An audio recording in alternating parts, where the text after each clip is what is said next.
talk to you about my Japan trip a bit. To begin, I was with Kagami-senpai, obviously, so it was my first time seeing Nisama. God, he's so cool. Not only does he look cool, but like the general aura, the professionalism he gave off, peak. So peak. So peak. And other than that, I didn't get to meet too many people. I was kind of in a rush, obviously. As mentioned, you know, I had studying to do, so I was kind of like, you know, speedrunning the entire 3D thing. I did get to, of course, you know, meet with Mello and Dopey, and I had food with them. Dopey was really fun, obviously. We did the little, you know, in the form of a train, in the form of a bus, in the form of a plane thing was really funny. Mello is always, you know, Mello is, you know, just like always like the vibe of a celebrity. I also got to meet Kodo. I don't know if I said that on stream. And the thing is, I already know that, like, I think it was Wilson, right? Wilson kind of suggested, and I think some people surmise, was it Wilson or might have been Wilson or Vanta, but apparently they actually met up with Kodo as well. Apparently when they went to Japan the other day. And it's nice to know that, you know, NIJISANJI EN members, like, even after they're leaving, you know, are still like hanging out together, and it's really cool. And it's really nice. It's really nice to see, you know, like everyone, you know, like the bonds transcends just with the bonds transcends the four corners of the company, you know. And it's important.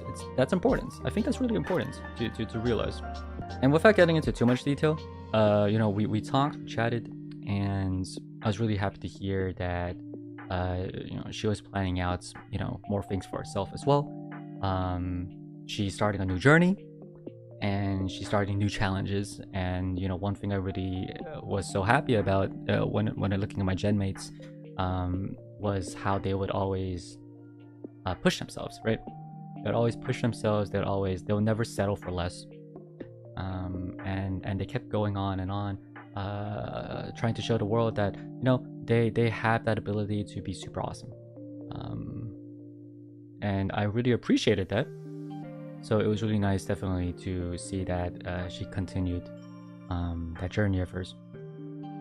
And of course, it was bittersweet, for sure. It was definitely bittersweet, for sure. Like, it's a weird feeling, you know, whether it be Hex or Koto or frankly everyone else who left Niji. It's like, it's a weird feeling, man. Is he crying or something? No, I was actually yawning. I was really sleepy. I was doing a little stretch. Why would you think I'm crying? But dude, I am the manliest of men. And men only shed a tear when you're watching Toy Story 3. No, but in all seriousness, it's a very unfortunate policy that we can't collab with non-Nijis, and it makes a lot of sense. In no way am I blaming anyone. It makes a lot of sense. It's just an unfortunate reality. It's a shame. But yeah, it was really nice to meet up with her. She took me around various food stalls. She took me to whatchamacallit. There's like she sent me a bunch of like these TikTok videos. It's like, yo, check these out. You know, check this out. Very, you know, are there any places you want to go? And I'm like, all of this looks really good. I would like to go to all of them.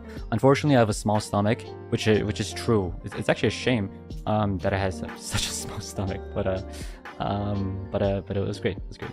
We had a lot of fun. And I definitely miss them. And I miss her. I miss Dopey. I miss Mello. I hope they're all happy. And I really wish I could have gone to Japan too, but it is also what it is. So no forcing myself to do something that I can't.